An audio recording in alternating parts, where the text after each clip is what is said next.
Tim Reynolds of the AP. Kyrie, with Andrew being out for 6 and 7, the impact, obviously, that he has defensively, they can't necessarily replace that. How will that change the way you guys approach what you want to do offensively tomorrow night? It won't really change. Having that rim protection, though, is big for them with Andrew. So we understand that. And for us, we'll stick with our offensive game plan, understanding that he won't be in there, but they'll have to make adjustments as well as us. So we'll be prepared. And on a different note, the extra day of travel that you guys get this year, the extra day off when you guys have to travel cross country, what kind of a boost has that been for you guys, just in terms of getting some semblance of maybe normal rest? It's been beneficial for me for sure. I think I hope my teammates can say the same. That 4.5-hour flight coming from the West Coast and getting adjusted back to the time, it could take a toll on everybody. But I mean, I love the extra day. Just coming in, able to get some work in and get treatment when you need to and prepare for the game. I know the NBA and I know the fans would like to see all of us at our best, and that extra day is beneficial. Joe in the front. Joe Varden, Cleveland.com.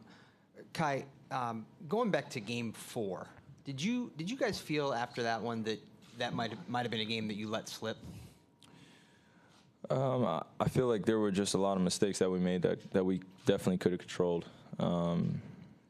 Offensive rebounding, just defensive execution, offensive execution. In terms of our spacing, especially down the stretch, things that we definitely can control. We felt that Game 4, they took advantage of a lot of our mistakes, and that's what a great team does. So I guess if you take that 5-minute stretch out and look at games 3, 4, and 5, you guys have been playing pretty well. And I don't know where you are on the idea of momentum carrying from one game to the next, but do you feel like coming into Game 6 that you guys have put together some good games? We have, but you have to sustain it. And if we sustain it, we feel like we're in a great position. But if we don't, then we put ourselves in a Game 4 position. And only thing that matters is wins and losses. And I mean, I'm big in momentum, but it's so shifty sometimes. It could, minute to minute, second to second, it can change. So I'm just about offensive execution, defensive execution, and sticking to our game plan.